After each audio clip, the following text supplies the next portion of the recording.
Welcome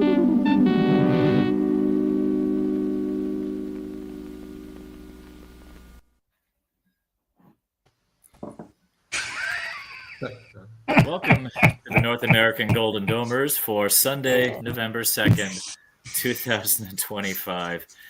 We're live. I am Roggie. I was sad, Roggie, but seeing our esteemed guest with his outfit on. I am Roggie, live from North Bend, Toronto, Canada. Still reeling from the night last night. Thank you, Blue Jays, for all you've given us, but just not meant to be. So we'll get into introductions here. I have a meet the press tone this morning. It's Sunday morning. I think that's sort of a day of quiet, informed discussion, polite discussion, and I'm going to try and have a meet the press tone this morning. Maybe a little McLaughlin group, but we'll keep moving. So live from East Skodoki, New York, Andy, how are you? Pleasure to be here. Happy to be here. East Skodoki is beautiful this time of year. I recommend everybody come to see it. You have a microphone issue, Andy. I think it's you. Yeah, there's something happening there. There's an enthusiasm in your voice. I don't think it's your voice, but is East Skodoki really the kind of place you want to visit? No, it is not. Yeah, Does my sound any better? No, Andy. I'm going to ask that you maybe do something about that, and we'll just continue on. Nothing charms a state trooper more than being told he needs to do something. Live from Mexico City, Dolph, how are you? You look rough this morning, Dolph. Are you okay? Yeah, I'm okay. It's been a long week for me, but even with that thing about the Blue Jays last night, that was horrible. So yeah, that was tough. I will say that Dolph is our producer today, so if there's any glitches, it's not Beto, it's Dolph, and we have contingencies in place today to deal with anything that might come up. I think it's Paul. You've made some changes, Paul, and in this day and era, I really can't comment on them other than to say you look lovely. And how are things in Cleveland? Things are good in Cleveland. I just thought we could use a little bit of. I'm getting some feedback. You guys getting feedback right now? Yeah, you're getting some feedback. Yeah. It's coming off your hair. It's everywhere now. Can we do something about that, Andy? Didn't realize how much Beto did until he wasn't here. Exactly. This is going to be the great lost episode. I just thought I'd bring a little levity this morning with our Blue Jays friends being down, and so my homage to John O'Neill. I've got a few wardrobe changes. You look like I'm trying to again stay in the meet the press. I was just going to say you look like Velma about to go welding, but it's quite a look. That was a good episode. And now from Los Angeles, where I've clarified, last minute that his allegiances shouldn't concern me.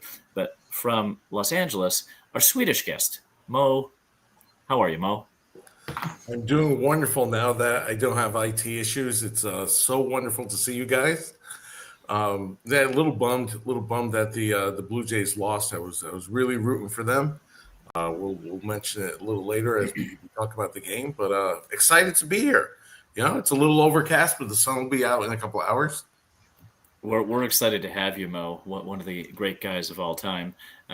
Mo tried to be on a few weeks ago. We had some technical issues, and that was also the week that I decided that what's the deal? I just go with different countries, and I didn't give the premise to the team, and I had Sweden that one, and at some point I had a note from Paul after saying, "Is Mo Swedish?" Not yet.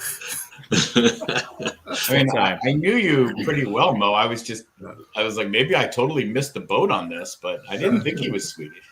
Not 100% Egyptian, but I will say this: I do have my what's the deal with Sweden, and I do have my my prediction for Notre Dame versus USC. If you guys still want to hear it. Well, when we get to the what's the deal with, I will ask you your Sweden one. It's good. I'm sure it'll be a good one.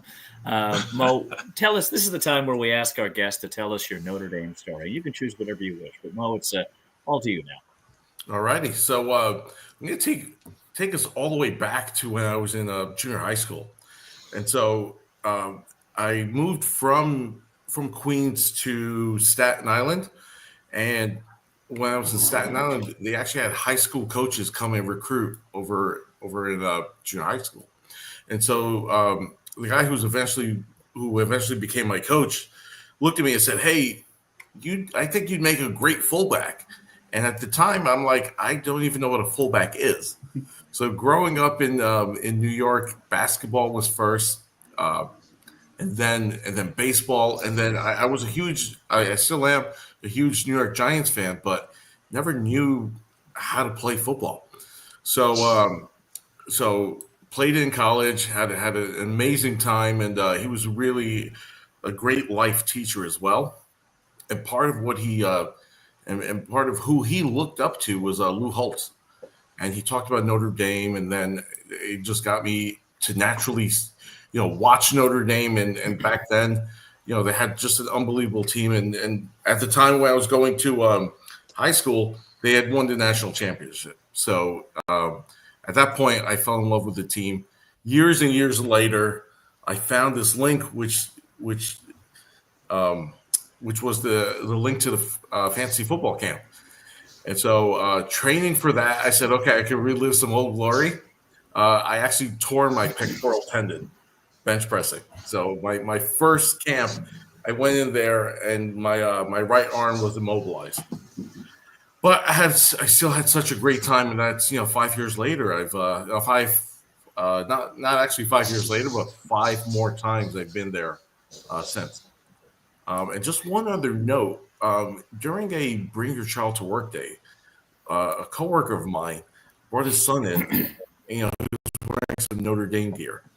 Years and years later, the kid's actually playing for Notre Dame. His name is Kevin Bauman. He's on the roster. Oh, wow. Now, the very unfortunate thing is, this guy's he's just a beast. He's 6'5", 260 pounds.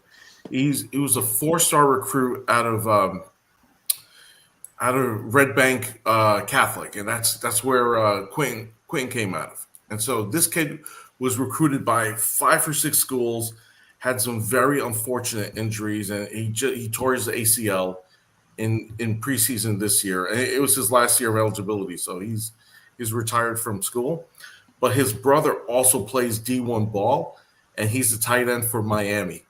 So that game would have had a great sub-story there had Kevin been able to play. But, the thing that we talked about, too, is that Notre Dame is such an amazing school beyond just a place for great football. And so Kevin he's going to be great. He's going to do great the rest of his life, but just, yeah. So that's my story. I think one quick comment on that Kevin Bauman story is that, and Mo just said he's going to do really well in life. I know he's doing really well in one area. He is dating the current world champion of the heptathlon together on campus last week. It looked like it was going well. Oh, wow. Okay. Paul, it outfit.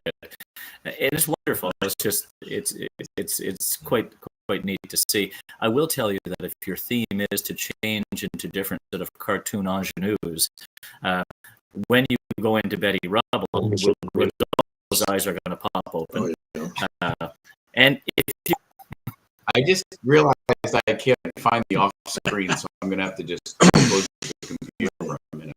My word. Jinkies. So in the Jinkies, exactly. The last comment, Mo, about your story is that first camp I met you when you had torn your bicep there. I think about you every time I was more than 40. I don't need to stress these biceps up anyway or anyhow. I just want to. But thank you for keeping me safe. Always, Roger. I'm going to go into Liz had a jump of 8 since our last podcast. Not getting the movement that we would need to get to 500, but I'm optimistic. There's still some season left, especially if we get into the rankings and we're in there in the playoffs. We have alone. New York is safe. Safe. Thank you, Paul. Is it Joan Jett, Gene Simmons? I'm not sure. It's what was available. I've got. I'm going to go Gene Simmons on this. Ace Frehley, right? Yeah. Back in Roger, New York. by the way, that's a 6.5% jump. Thank you for finding the positive. That's outstanding. So we'll keep at it, but please out there, watch, share, like, subscribe, do all those good things. Okay, on a road trip to Malone to watch, look at the farm. So a shout out to our probably our most loyal and avid viewer, Mr. James Gilliard. James sent me a note last night that he had received an award, something with the legal community. I'm not exactly sure what James is doing, and I wasn't sure as to the award. And James was in a suit. He sent me a picture of the diploma, and it comes with a scholarship. So again, James, well done. We're really proud of you. The hard work. I mean, James does marathons. He does all sorts of the hard. James, I get a hangnail. I don't want to leave the house. What you do inspires others so much, but what this one probably inspired me the most until I actually zoomed in more. James is being endowed, but it was an endowment. It was an endowment. So just for clarity, I'll let you know that. Last comment is to James Cranny. We need a kicker. That little Bobby Cranny, we need him. We need him on campus too. So that's the listener feedback. Again, congratulations to James on that. I'm going to ask you for your thoughts on the game. We'll start with Mo. Break it down, digest it. Tell us what you think. So, watched the game yesterday, and all of us. That's true. That's true. They needed to play cleaner and execute. It's as simple as that. I'll break it down to like what I liked and what I did. Okay. What I really liked were the receivers, phase on. What I also liked was Drake Bowen. He was all over the place. 13 tackles. Those guys were elite. Those are the guys who when they play like that, you look at Notre Dame and you say, they're love with a signature long run. He would contain most of the day, but he was able to break out there. What I also liked was he's very effective in the passing game. And so keeping Love in the passing game is super, super important to this team, which is good. And the defense is great when they're stretched out, not when they're going head to head, and that's what I'll go into like now, like what I didn't like. I think, it may be because they're playing somebody 1-7. Maybe they'll wake up next week, but they start off both of those quarters slow. You mentioned before, Roggie, Notre Dame has a kicker issue. Beside myself, I couldn't believe it. They're heading into a week where they have a very run-heavy opponent, and their interior defense was getting pushed around. They needed to stop. Boston College was getting first downs. So this is where they need to focus on. The last piece I'll say is this. I love Jadavian Price. I'm saying his first name right. Second week in a row, he's fumbled. So he contains that. I think they're smelling like roses the rest of the year. Yeah. Good observations, Mo. Andy, the November grind starts now, and boy, did it feel like a grind yesterday. Talking about the game here, Josh? Can you hear me any better? Yes. Yeah. Clear. Okay. Loud and clear, Andy. Excellent. You discuss what grind you want to discuss. You're actually vertical, though. but, That's the only difference. You're not. Well, I appreciate that, Paul. Better than the opposite. Oh, that's better. Much better. There you go. The lighting is good. Yeah. Thank you. I like your ceiling fan. You know what? I'm trying over here. Andy, by the way, I don't need this. I know many people love you and many people cheer you on, but today that will be your biggest fan. Hold on. The low hanging fruit. Oh god. Anyway, the game, Mo, you hit it, like, and all the headlines saying ugly win, you know, all the things you don't want to hear about a description of a Notre Dame game is outrageous. Like, you can't let Boston College have the ball for 11 minutes of the quarter. Any other team, probably, you know, you're looking at some problems. If they're going to have the ball that long in the third game, is a huge problem. As you know, I think we were touched on it an earlier episode where we get into the playoffs and you're playing higher caliber teams and everything's, you know, on the line. We can't even kick an extra point currently, and Division I football is kind of shocking. But you know, Notre Dame obviously is in control of their destiny at this point. But none of these games that they have left are going to be easy. That's for sure. No. All these teams play them tough. Navy, Syracuse, Stanford, and Pitt. And if we played like we did yesterday, we'll certainly be even more vulnerable to being tripped up. Paul, I'll start with one word: discipline. It was certainly lacking yesterday. Outside of the discipline, any other observations? Yeah, the game was just. I actually watched it again without the pressure of knowing that we won, which was not a great, you know. Fast forward to that game, like I just hated it. I actually hung up on our WhatsApp for a while. I didn't want to be part of it. I didn't even look. I was going crazy. Watching it again, our offensive line, even though we replaced another starter, was amazing. Carr was amazing. Mo pointed out our receivers are amazing. Love had a 90-yard touchdown. Again, granted, Boston College starting quarterback might have been the worst quarterback I've ever. I don't know why that guy started. Like, the other guy was better, but they kept singing his praises on TV. Like, oh my god, they did have that one long drive. There's stuff to work on, and I'm not even going to touch the kicking game because it's so bad, it's so obvious. But the defense, you know, weirdly, without number 6 out, we gave up 10 points, and 3 of them were the result of, you know, that shouldn't have happened. So I can't be that mad about it now that I saw it. Like, sometimes you get a blowout win, but you have a few things to work on, right? And coaches love that, right? You win big, but you got some things to work on.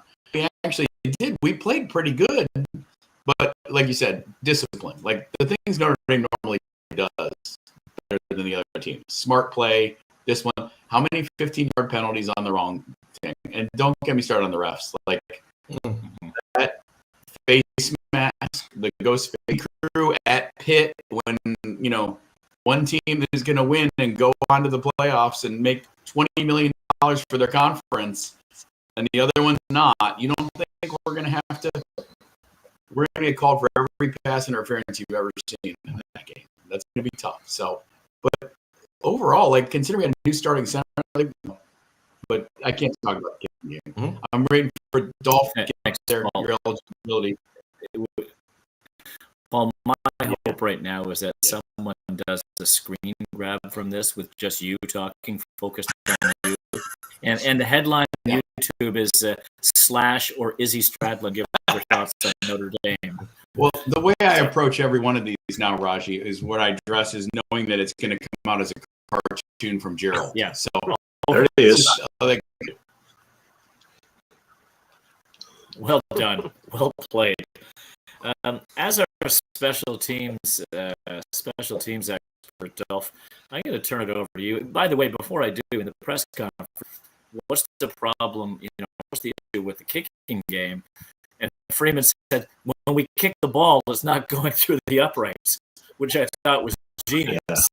So, what are your thoughts, my friend? I saw that Freeman, the Freeman conference, and that was just great. I mean, they got to fix that up. I mean, it's incredible. I mean, you should have a guy that can kick it through the uprights, right? And well, my experience is hitting the post is a lot harder than actually making a field goal. So we're getting there. And sometimes we tend to overlook that it was a win. I mean, the line has been bagged up. They just changed one of the guys again, and Paul is just distracting me all over. Teams are going to play hard Notre Dame. I mean, it's their Super Bowl every week, so I think Paul's right by saying, look out for those ACC officials, especially that game at Pete. So I don't know. And there's just one other thing I want to add is never works. Just get another play there. I mean, just Wildcat has never worked. They've been trying to run it every game, and it has really never worked. So I mean, that's about it. Thanks, Dolph. Interruption very quickly. We have some viewer comments. Miles the cat, I think we know to pay for part of his schooling. So congratulations, James. And then after that nice comment, he also commented it took 3.5 seconds, but Roggie finally made a bad joke. We're watching Game 6, and that famous play with a ball that it wasn't launched.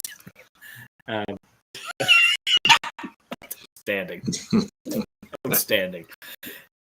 The blind umpire jokes are just writing themselves. I think he was right. Andy and I don't drink. I don't know most of you do or not. I know Paul drinking right now. In the days when I did, the question's more to Mo and Rodolfo. How many drinks before you ask Paul out at a bar? To me, it would be one. It depends on the time of night. If it's like 1:58 a.m. and the bar's ready to close, if it's like 8 a.m. Yeah. Yeah. With the first, PM, drunk. 8 p.m. I should say. How about the Gene Simmons version? Is that the same answer? Well, this one's the best of them all so far. A lot of chaos yet to come this season. But what's your overall vibe? Just a quick answer. Do we run the table? Are we in? I'm nervous. Pitt's the game that worries me the most. But do you think we have the ability? If we run the table, firstly, can we run the table, or will we? And are we in if we do, Mo? So the first answer is I think we will run the table. We don't. Here's the controversial thing: we don't have to in order to get in. Ooh. There's so much chaos, and this is what I wanted to talk about for the story of the week. There's so much chaos in college football. It seems like nobody wants to stay in the top 10. Look what happened to Miami. They lost to unranked MSU. So I think Freeman will keep the ship straight, and I think we get in. I think we run the table, and I think it's going to be a surprise who's going to be in the playoffs. Yeah, Andy, do we run the table? And if we do, are we in? I think we run the table. I think we're going to have a game that's going to come down to really, the bitter end where we're not sure how it's going to turn out. I don't see us having 4 blowouts like we should. I don't know if it's going to be the Pitt game or it's going to be Stanford. It's going to be one of them. That's going to probably the Pitt game, I guess. That's going to make us all very nervous. But I think we win out and I think we get in. Rodolfo. Yeah, I mean, we we commented this on the chat yesterday. I think we don't need Miami and A&M to keep winning. I think we just run the table. The way the system is set up, I mean, you can lose early, and then if you finish strong, you will be in. So that's what I'm seeing. And a lot of teams are. I mean, Georgia Tech lost yesterday, so I mean, it's. I think we're in if we win out. What about you, Kesha Warhol? We are. we will run the table. I think Andy hit the nail on the head. It's going to be a little more. Everyone's like, oh, Notre Dame's going to waltz in. There's going to be a couple sweats here. You know, like I think first half of Navy might be a sweat. I think Pitt's going to be a sweat. And Stanford, somehow we always play in front of the crowd of 3,000 people out there pretty bad. Like it's one of those things. So, but I'll take Mo's controversy to the different side. I think we run the table and then we're hosting. Okay. Because I did the schedule thing this morning. I went to ESPN and did, conference schedules going forward. There's a lot more chaos coming. Absolutely. Not even upsets. Like there's just two teams ahead of us that are playing each other. Like you're just like, okay, thanks. Someone's losing. I don't even care. I agree. I think we run the table, and I think we have a reasonable chance of hosting a game, and that would be wonderful. We'll move on now to the next topic on the list is if you remember when Woody was trying to court his soon-to-be wife, and he sang her that song, Kelly, Kelly, Kelly, in Cheers. That's the next topic. We can't spend a lot of time on it because I think a lot of people have piled on this one. I will tell you, there has been the crickets as to relate to any supporters or people saying, how could this happen? There's been very little, other than Brian himself, probably privately, to anyone who will listen to him. No one's really terribly upset that he got canned. Mo, any thoughts on this? So I think what gets a lot of people is that he's walking away with $54 million after losing 14 games at LSU. Is he? I've read a few times now that the morals clause might be invoked, and he might be. It's out there. So. Here's the deal, and I won't use a fake Southern accent like he did. I think his coaching legacy is marred. I don't think one of the top positions that are open now. I don't think he gets those. He'll get one of those. So I think he takes a year off, maybe two, and then he could go back into college football. I think he's been successful at Notre Dame, at Cincinnati. He was 34-14 at LSU, so he was 70%. So still pretty good. Yeah. I just think that LSU, he did a voiceover for the LSU women's basketball team type video, so they probably will have to. They'll have to change that. Add it to the calling my shot. You've been calling Penn State, I think, for some time, or we think that's a I think he may that last week or two, he may have spiraled himself out of that position. Yeah, I'm not sure. I think he had a shot. Like I called that when he was still employed at LSU. Yeah, that he would try to make a graceful exit and get out of there. I'm not sure. I don't count him out because he's a slippery one that can get his way. But what I'd like to say, and I think I commented to the group the other day, is that his PR team deserves to get fired because he has taken shots from every former player at LSU, at Notre Dame, coaches. Everyone's coming out of the woodwork, and that not completely unexpected, but. No one's coming out you can't find anyone to come out and go on to game day and just tell your side of the story or just be charming, which I don't who knows. But you got to do something to change the narrative. And they're just dead silence from his team. I don't get that. I know he has a PR team. I don't know what they're doing, but it's weird. I think he's notorious for treating people badly, especially his assistant coaches, right? Yeah. And if you're an athletic director and you saw what happened to LSU's athletic director, do you take a chance on him? I don't think so. At least not now. A rebuilding job, not an over the top. Yeah, that's what I think hurts my Penn State thing. I think Brian probably would just spend his $50 million and go golfing and go fishing for the rest of his life if he had his choice. But I think not only the morals clause, Raj, which we're not going to talk about on this show because ownership fears retaliation, but I realized I was going to get sued. I read it on Twitter several times, so sue the Twitter people, please. That's good. Yeah. But those those mitigation clauses are real. And if he is not trying to get a job, they don't have to pay him. And so these guys are all, these ADs are all, well, I guess there's not an AD there anymore, but the new AD is going to be there and they're going to make sure he's trying to get a job. And they'll also tell their buddies to try to hire him at a job that he won't take, just so they can be like, well, you're not trying to, it's like an unemployment. Have you been searching for employment? Yes. Prove it to me. So they need to cut a deal to just get out. Both sides need to get out from under that. He's not going to want to grovel as an offensive coordinator at some D2 program. Just take your money. But I don't think there's anyone at LSU that can negotiate right now. It's a little crazy.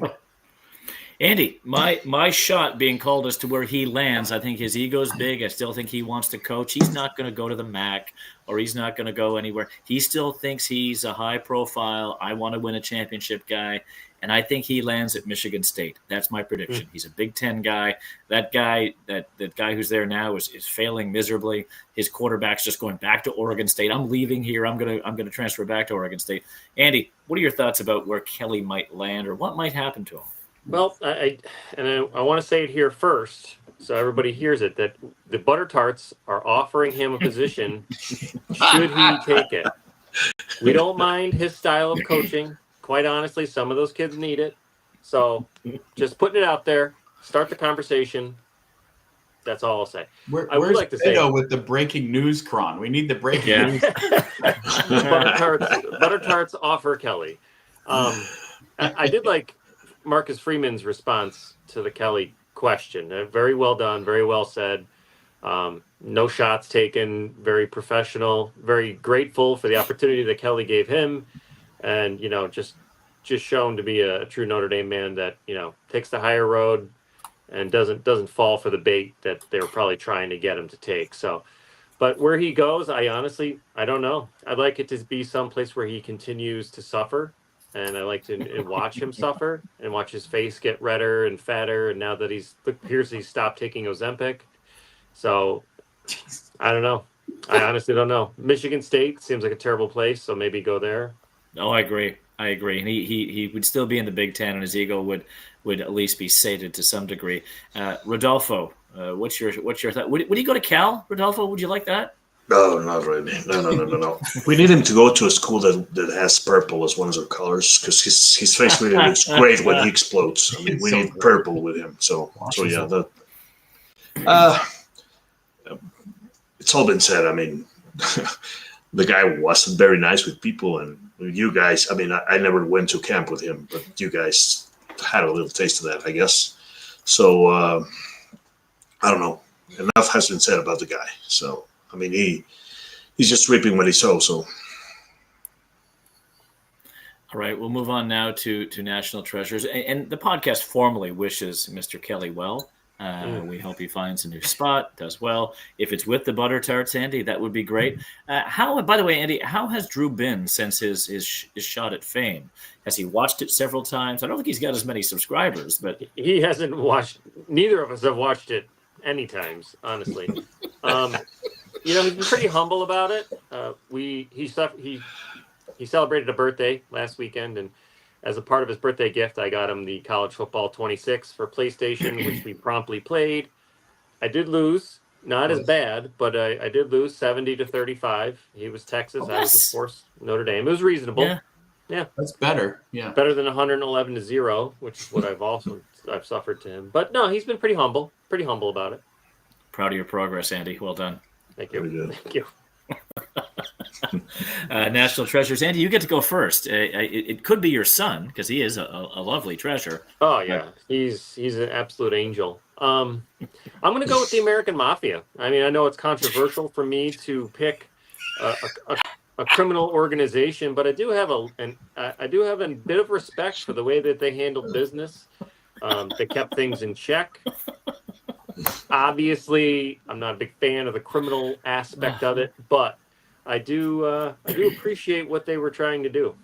I mean, they've kind of fallen apart. They're not what they once were, obviously, but the 5 families. I mean, what a time to be alive. Andy, yeah, I mean, smart about tax evasion, right, Andy? Good business margins, yeah. Yeah. Good poker game too. I hear. Exactly. They run a good poker game. Andy, in the meet the press sort of motif here, I do have a little journalistic digging if I can. In 2009, were you a state trooper? I was. Would it have been likely that at some point you were in a patrol car and could have possibly pulled people over? Unlikely. I had made sergeant in 2009, so it really wasn't on patrol. But there is a possibility that I could have been driving to Dunkin' Donuts and a crime occurred in front of me that I would have had to intervene. I heard a story this week, Andy, that the famous comedian Artie Lang was driving to a gig in Albany, and he couldn't drive because he had a DUI, and his manager drove, and they were doing something like 83 in a 55 zone. And he said a lovely state trooper pulled them over near Albany, knew who he was, and let him off with a warning. Could that have been you? It was not me. I was in Lake Placid at that time in my illustrious career. So, would you have let Artie Lang go? I wouldn't have even known who he was, probably. Okay. Fun fact: do you know who discovered the American Mafia in the United States? Columbus? Founded or discovered? Discovered, like they discovered that it was put it together that it was an operation, that it was a syndicate. State Elliot trooper. Ness. The governor of New York that became president. The New York State Police. They were a part of the there was a big mafia meeting here in the Appalachians, and they discovered them, and that's how it came to be. So you're welcome. Do you really think that was a tough? I mean, that really wasn't a tough bit of policing to figure out. Well, I mean, it was quite a while ago. Technology, what it isn't what it was. You know what I mean, Raj? Okay. Well, thank you. That's a lovely national treasure.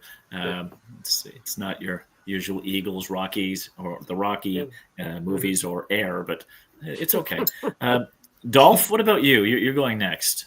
Okay, I got this from our friend Gerald Knight, who sent it to me, and I'm using it today because today is Dia de Muertos, Day of the Dead. And down here we have a celebration where we make an altar, put the picture of the deceased, and have his favorite drinks and food all around him as a way of expressing gratitude to our loved one. So that's my national treasure for today.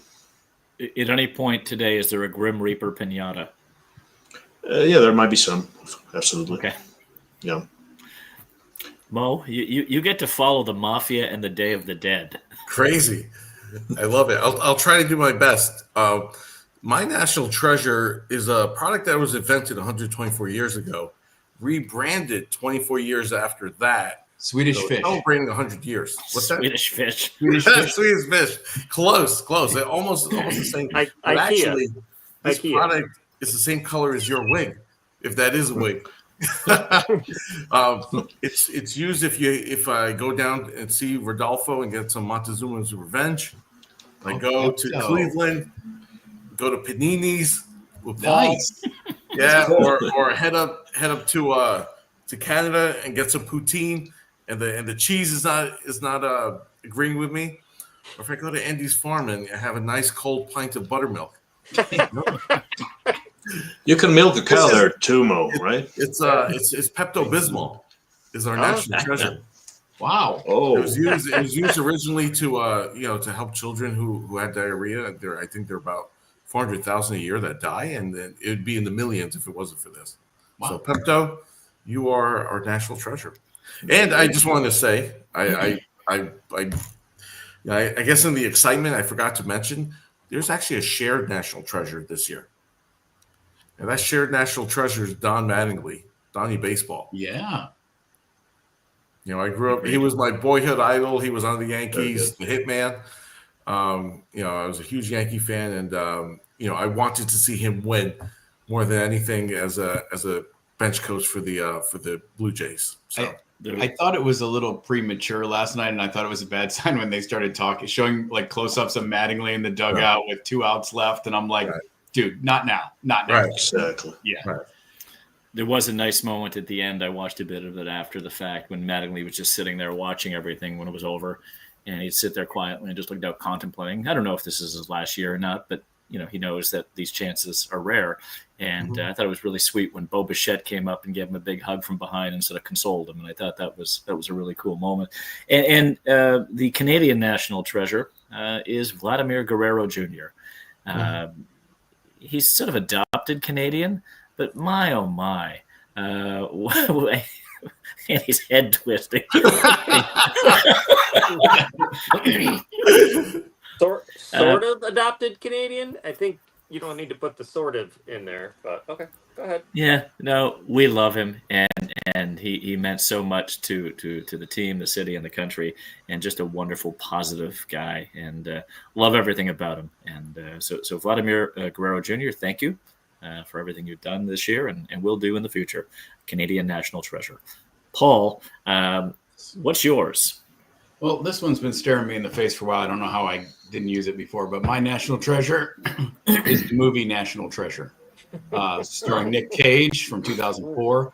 It is a movie that I've probably watched 300 or 400 times in different, clip here, clip there. It's one of those movies that my family watches every year when they're home at Christmas. The long rumored National Treasure 3 rumors spread through my family like 100 times because they're still not making the movie. And it's one of those movies, if I'm flipping channels and it's on, I'm in. So if you haven't seen it, I don't know if it translates into Mexico or Canada because it's all our cool stuff. You might be a little jealous, and National Treasure 2 also on this. Yeah, it's a very good movie.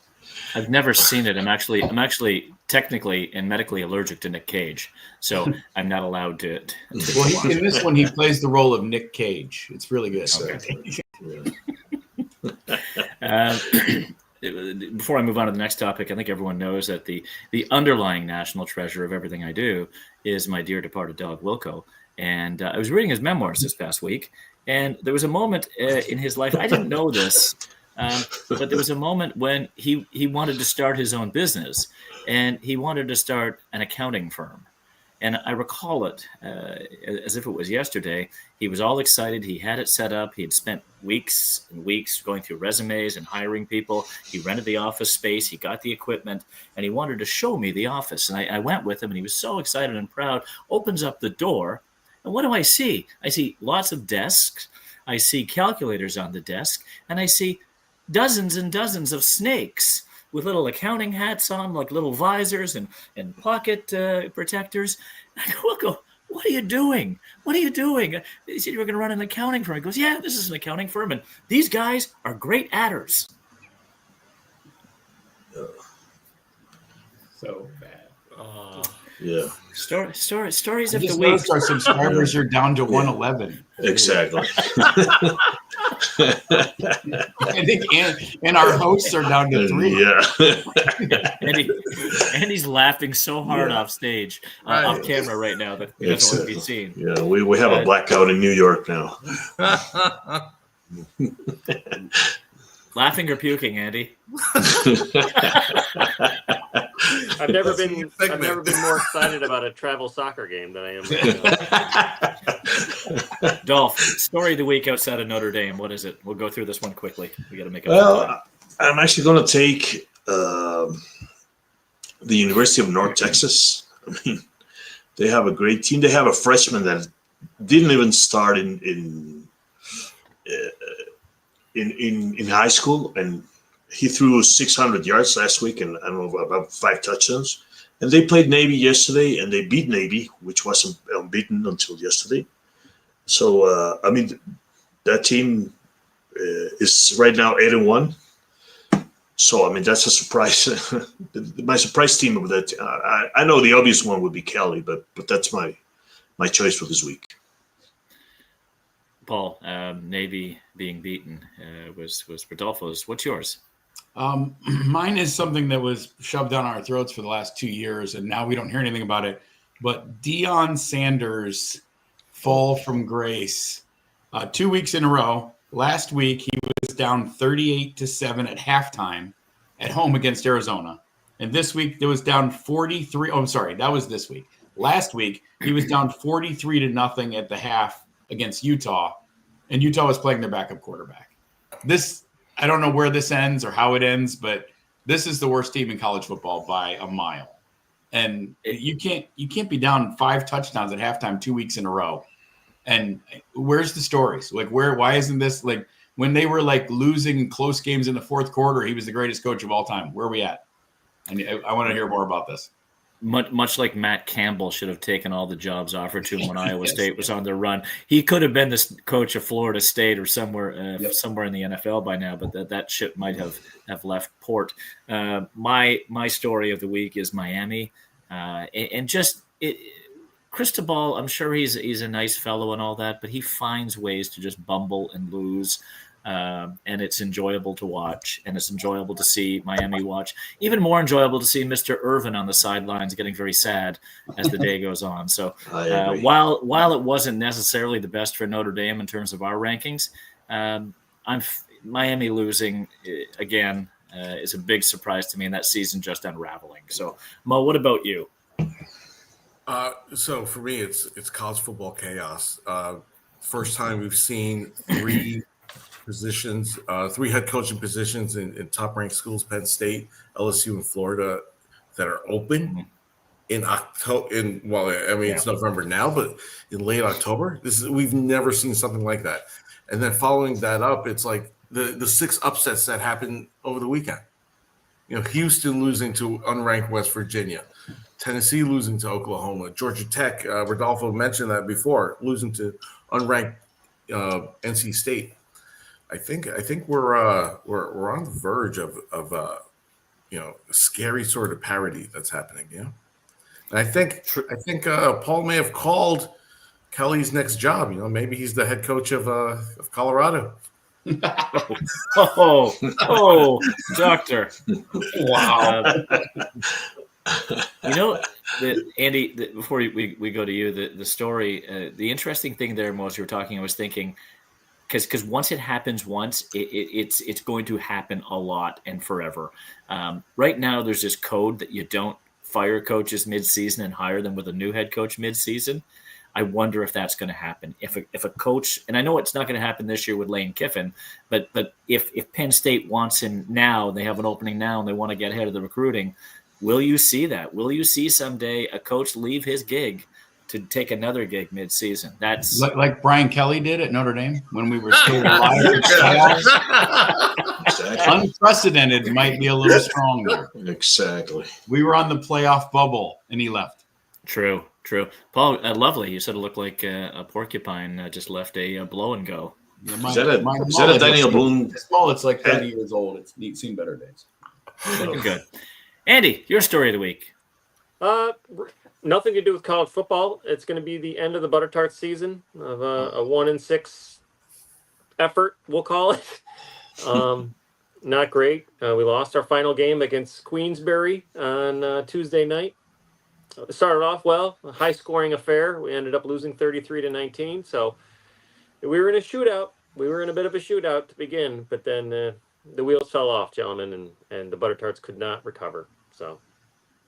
I'm sorry to hear. What's next for Drew? Is it fall lacrosse where you are? No, there is not. Maybe some clinics here and there, off-season workouts, and just getting ready for spring lacrosse. The clinics I go to in the fall are very different. Daily. Yeah. What's the deal with? I thought we'd just bring this back quickly. We won't spend a lot of time on it, but I'll start with the USA. Andy, I'm going to particularly bring this to you. Do you know that in Vermont, this sounds like a very progressive, forward-thinking state? The state troopers probably have something to do with this there. Do you know that Vermont uses goats to sort of clear fields and keep things safe for their citizens? I'm not familiar with them specifically, but I've seen where you can rent goats to come to a parcel of land that's overgrown, and those little bastards will take care of it. Yeah. Is that something this happens in Ohio as well? There is a market for this, believe it or not. Yeah. And the rental of the goats. So this is an American thing, because I don't know that it happens up here, but this is. And the renting of the goat is only for eating overgrown vegetation, Raj. And maybe this is something you could look into in Canada to stop those stupid fires every summer. Yeah. Is there an Uber for goats where you can pick your own goat? Come see it depending on personality. Again, we're talking about mowing grass, Roger. Let's go. Yeah. Again, Roger. They actually rent out baby goats. Like stress relievers. Mo, that's crossing a line. What kind of stress are we relieving here? I actually got that request from a couple of coworkers. Can we get baby goats? I'm like, there's you know what every office would no more Father Nate visit. That's for sure. No. What would benefit? We got a shot. Yeah. What would benefit every office in terms of morale are those fainting goats. Like Those those are guys are great. Those guys are great. I love those guys. Anything else about the U.S. before we move on to another country? You guys are pretty good down there. We're pretty solid. Yeah. Yes. All right. Canada. Floor's open if anyone has anything for Canada. If not, we'll move on to the easy target, Mexico. I've given Canada the week off based on the Blue Jays last night. I didn't think you guys needed. Thank you. I was just going to say something about that. What's the deal with Canada thinking baseball is something that they can enjoy? It's not the Canadian pastime. Let's not go up. It's just like hockey. Yeah. We just have two sports we haven't won in over 30 years, and maybe this is the year the Stanley Cup comes back to Canada. Maybe. I know, Paul. Well aware. Mexico. We'll go to you, Dolph. I have something for you. And I'm probably not pronouncing it right because I don't speak Mexican. But what is this thing? It's a food. It's called huitlacoche. Huitlacoche. Yeah, huitlacoche. Yeah. Yeah, no, it's called in parentheses here. I have corn smut. It is. And I like where this is headed. It's delicious. Absolutely. I mean, it's really good. Brazil? Yeah, I mean, yeah, definitely. You have to have that when you come down. It's absolutely great. What is it? It's the fungus from the corn. I mean, we just fry it, put some onions on it, and it's delicious. Obviously. I wish I would have screenshotted Andy's face. That would have been a meme forever. Oh my God. Other than corn smut, anything else from Mexico? I have one, but if we're running late on time, I can. No, go. We'll keep it moving. I went down a little rabbit hole doing my research this morning. Rodolfo, tell us about Julia Pastrana. Do you know who that is? Who is she? She was the world's ugliest woman. Oh, yeah. Okay. And they've made she has like a holy day now and all this other stuff. It was a very weird circus freak kind of story. I saw that. Yeah. I know what you're talking about. Yep. She was. That was it. Well, no more comments. No one calls him the best color man in the business for nothing. I can tell you that.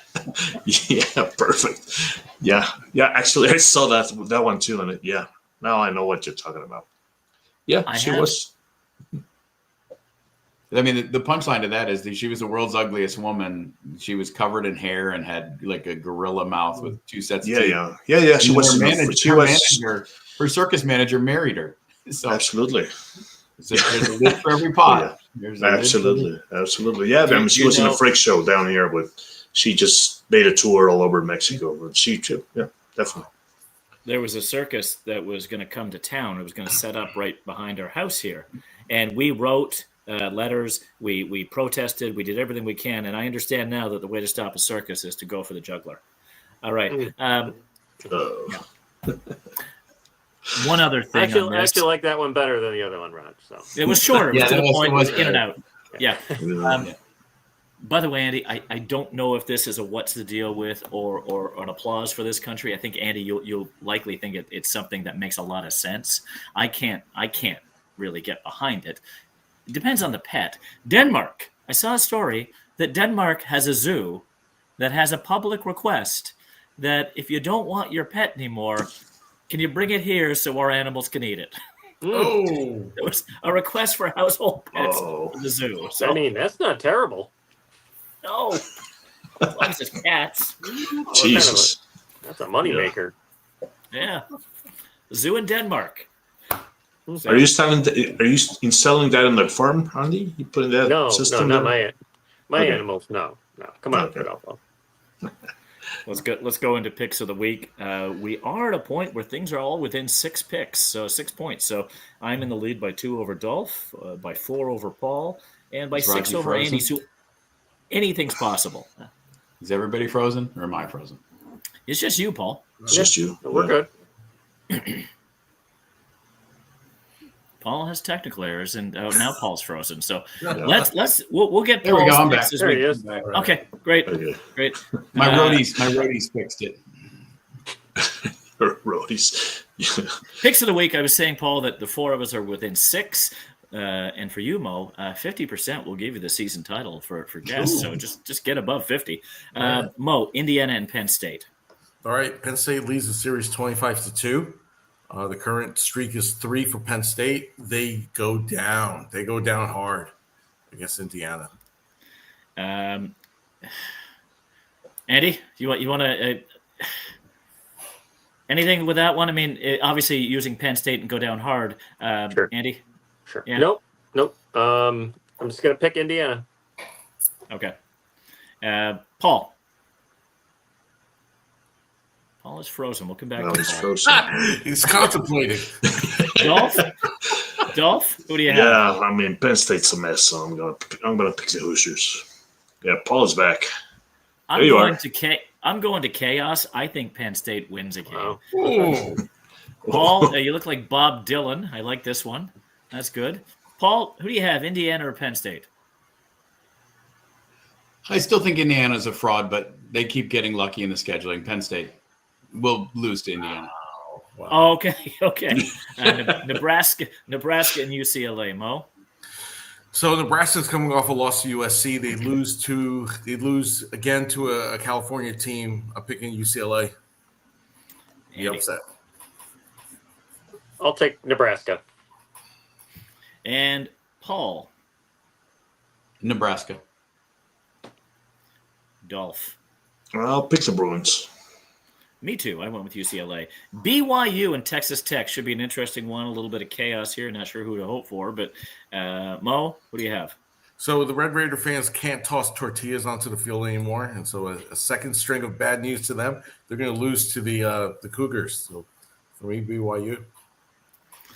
Andy was excited when he heard Cougars. He was thinking, are they playing football? What's going on there? But I got to get to that game. Yeah, I like Andy. that. I like where this is headed. I'll BYU as well.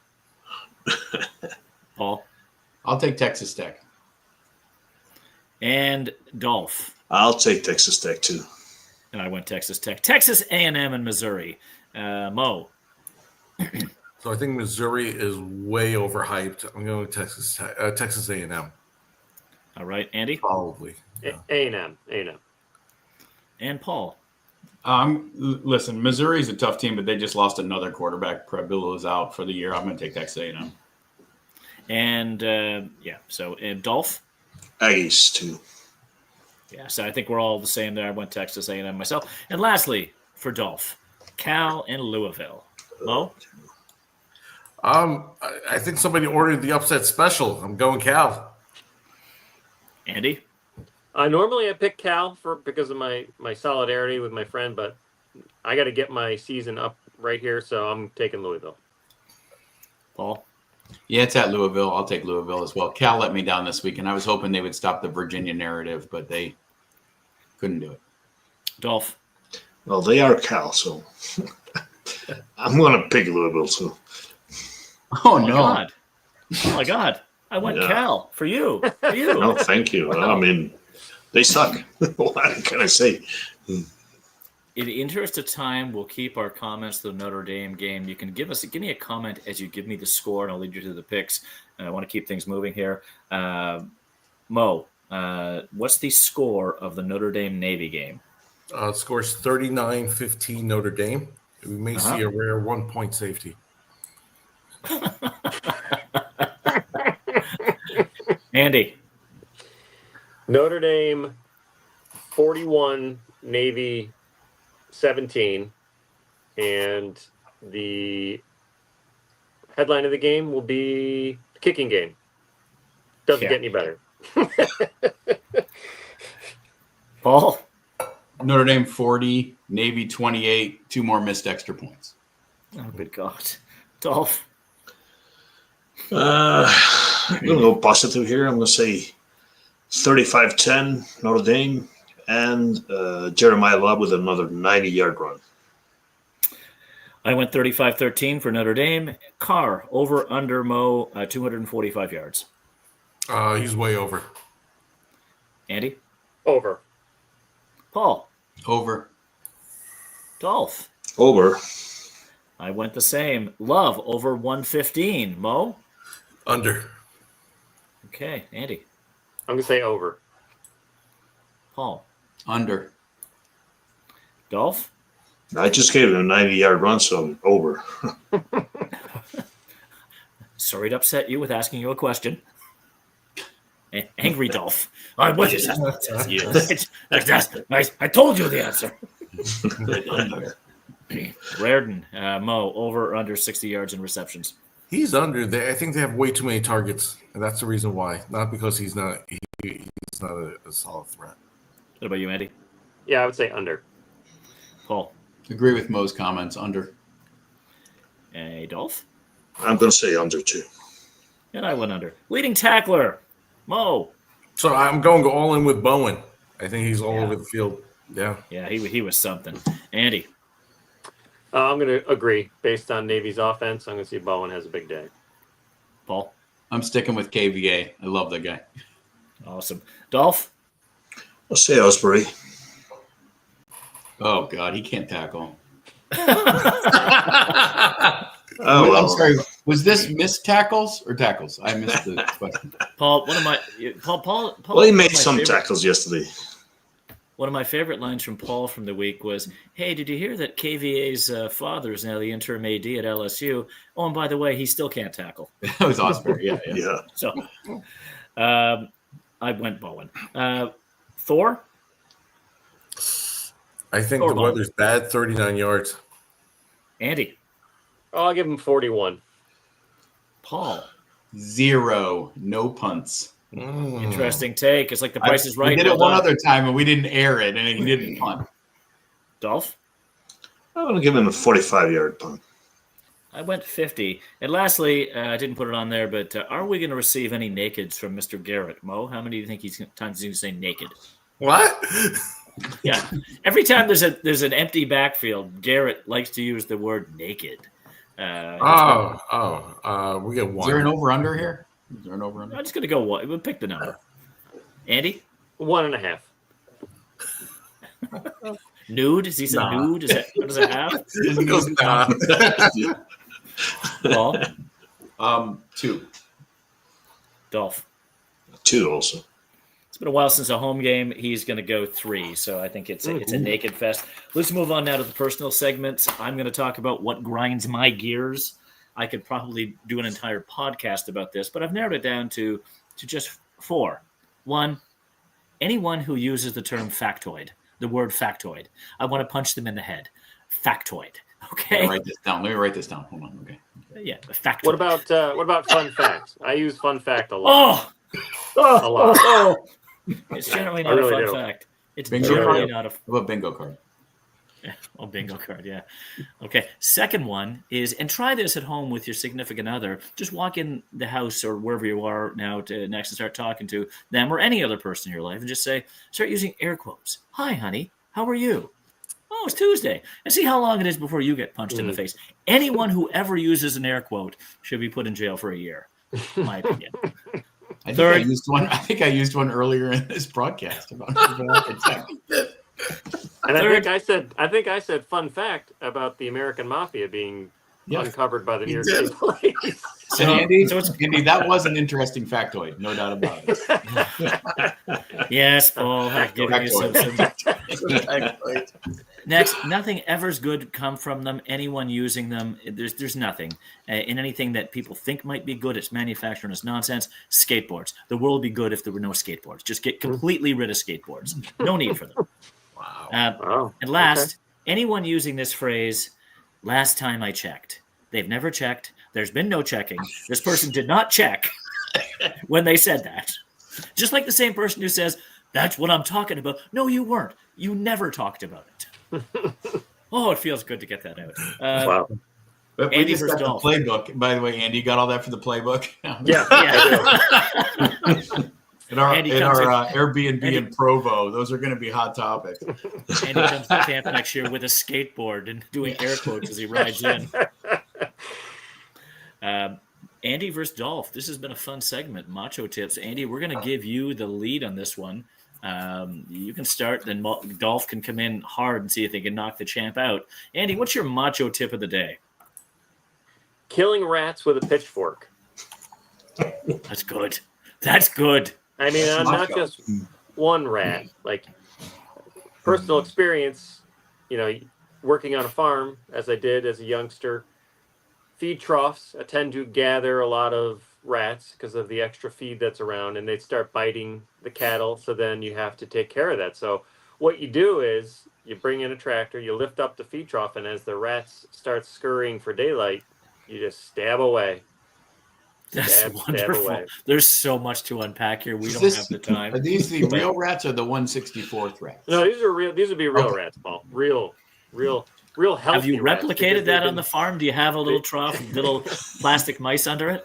No. And these are real rats. I mean, they've been eating well. They're very healthy.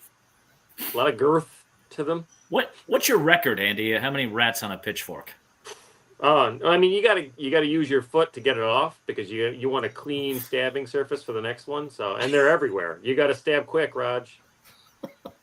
God, Andy, can I just what's the word? Second? Can I come live with you for a year and just learn more? You absolutely could. You'd love it here. Yeah, Dolph, do you just surrender? I think France called to surrender on your behalf. There's no way you can beat them. Well, I can actually up the ante here. Yeah, this guy's got a Colombian necktie coming. I'm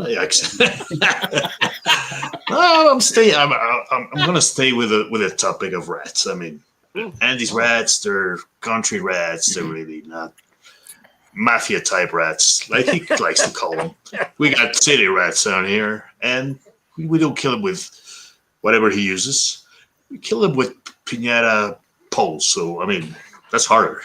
Wow. So, I mean, I'm really open on it.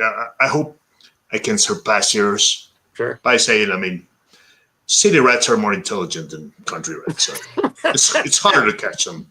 Okay. So, any new subscribers, we will offer you the service. We will come out and kill your rats. Sure. You guys, Absolutely. Whether you have city rats or country rats, Rodolfo and Andy can handle it. Absolutely.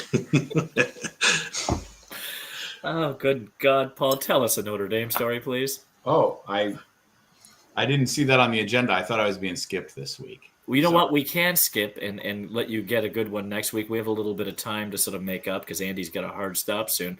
Are you okay with that? Like I said, I was not prepared. I can always make something up. We'll move on now to the rats. We'll tease the onside kick story too at some point. Oh gosh, Paul. We're going to save that for one of the last segments of the year when we know we're pushing for 500.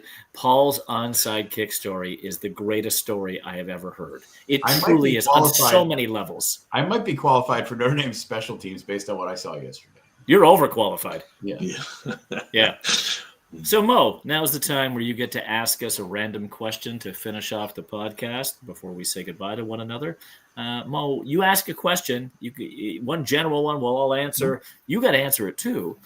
But Mo, ask the Domers a random question. All right. So as online personalities, I wonder who your top social media followers are that you recommend to others. So it could be any platform, whether it's YouTube or Instagram or X. Who are the accounts that you guys go to? And don't say something like CNN or something like, it's generic or like overly, let's give the viewers like a taste of what you guys like. Now I can give you my two right now as you guys are searching. You probably should because not only are we searching, but we're probably trying to filter it down into what's acceptable. Yeah. So Mo, for me, these are two Instagram accounts. The first one is Ash Marlowe 52, he is unbelievable. He's a magician. And he basically shows you card tricks. So any type of card trick you want to learn, you go to ashmarlow52 on Instagram. And then the second one is a sweet, sweet girl. She's trying to get her modeling career kicked off. It's After Dark Ava. I'll just leave it at that, and you guys can just check her out. I think she should be casted as the next Barbie. We will. If anyone out there is following her, we'd ask that they all also follow us. I would think we're a similar vibe. So the dog is very excited about that follow. Very excited. So again, ashmarlow52 and After Dark Ava. I'm going to save Andy for last because this is going to be good. Dolph, who do you want to recommend? Well, I have they have a page on Instagram and in Facebook also, but it's Rock on Tours. It's Gary Kemp and what's the other guy's name? Guy Pratt. Guy Pratt used to be the bass guitar player for Pink Floyd after Roger Waters left, and the other Gary Kemp was part of Spandau Ballet. So they interview a lot of rock guys. So it's very, very interesting. And nice. Rock and Tours, or like Rock N and then Rock. It's spelled ROCKONTEURS.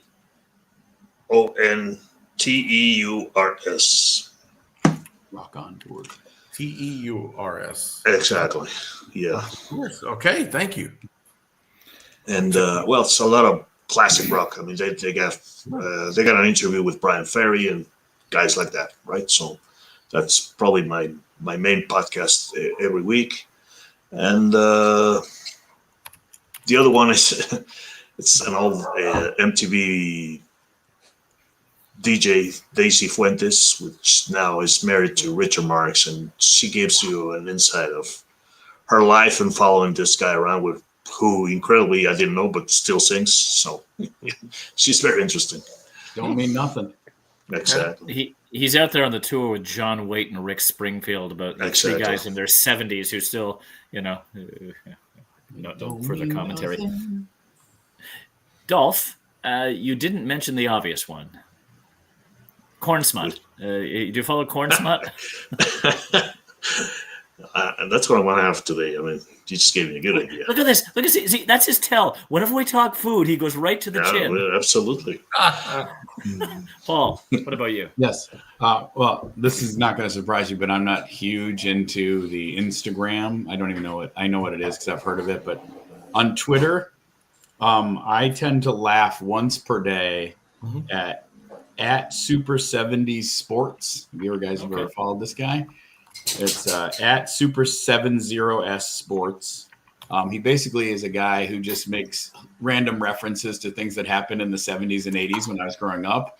And they're so relatable, like just old cereals and old stuff. And he sells T-shirts that I've purchased about 6 of. So it's he makes me laugh once a day. And the other one is another Twitter account. Let's see. I'm going to make sure I get it exactly right here. This is it's 3-year Letterman. So it's at the number 3-year Letterman. And it's a complete parody account. But no one that he goes after, like he goes after people's tweets, they don't realize that it's a parody account. They start fighting with him. And he has probably, let's see how many followers. If I knew it, he has 470,000 followers. Wow. Who just attack the person. Like he tells everybody that Ben Franklin was the greatest president. And he says all these crazy things, and people don't get the joke, and you're like, oh no. Because he'll post a reply, and I'm like, oh God, this guy's going to get destroyed. It makes me laugh once a day. It's so ridiculous. Every time there's breaking news, like in the world, like someone dies or something like that, as he says, it didn't happen till I report it. And he'll post a biography of someone who died, and 6 of the facts are wrong. Just blatantly wrong, and just watch what happens. I love it. So stupid. He actually wrote a book too. It's a fake book. Those are my 2 recommendations.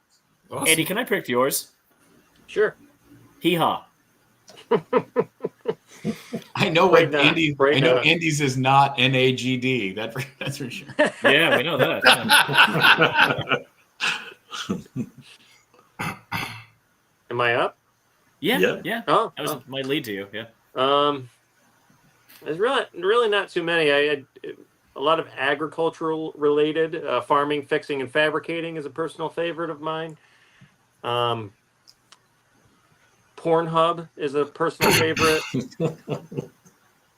Tasing Brazzers. your bros. Is there a specific type of agricultural account that you'd like to shout out? Because The Andy Horrigan from Farming, Fixing, and Fabricating, phenomenal content for those of you in the agricultural world who enjoy a mixture. I'm just kidding. No problem. thanks for the effort. He's from the New York area. I've actually visited his actual business. Andy's shift to Brazzers was not lost on me. As I hoped it wouldn't be. But that's all I got for you.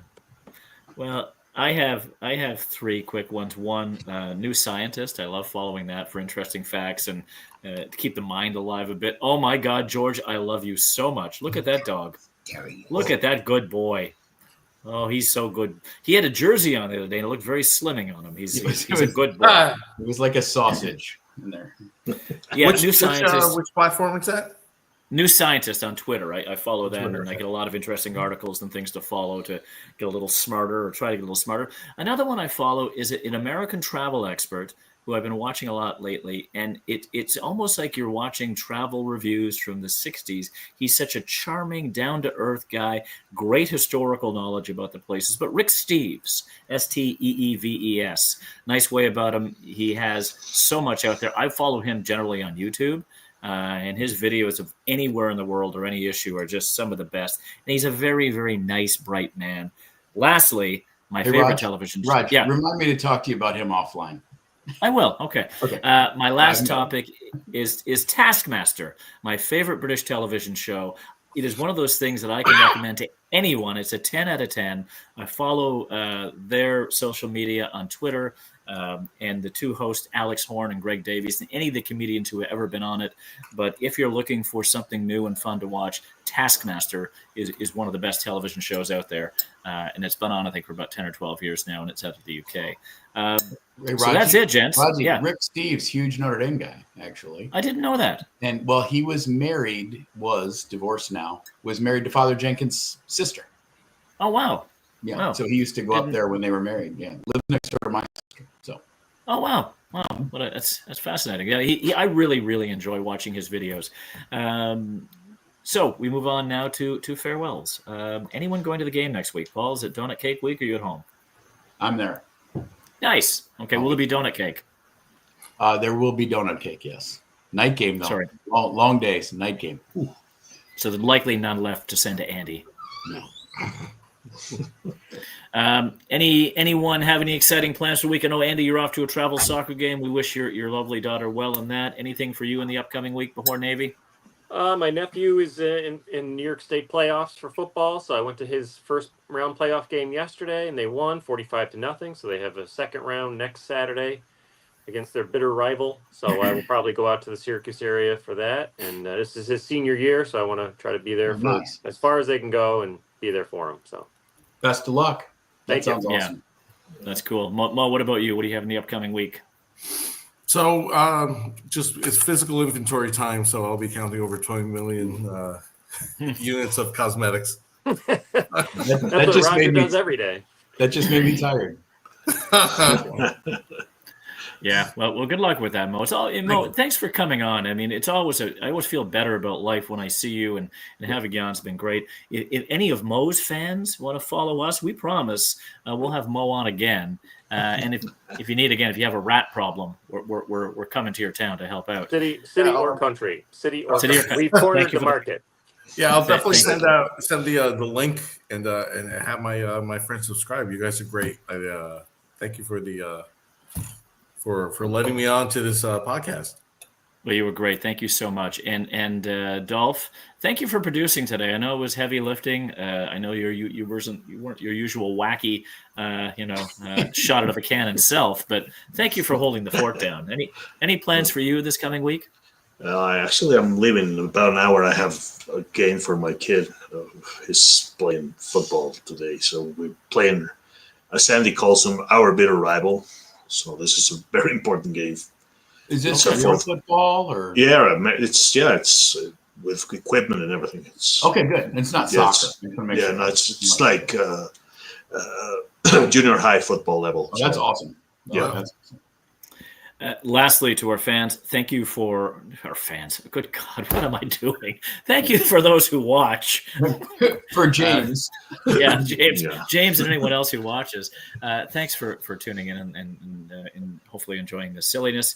We appreciate you. Please like, subscribe, share with a friend.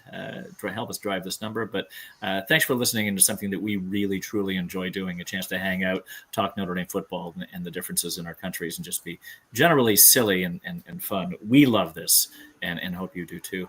Other than that, I say go Irish, and I wish you all a good week. Love you guys all, and go Irish. Go Irish. Take care, everybody. Good. Go Irish.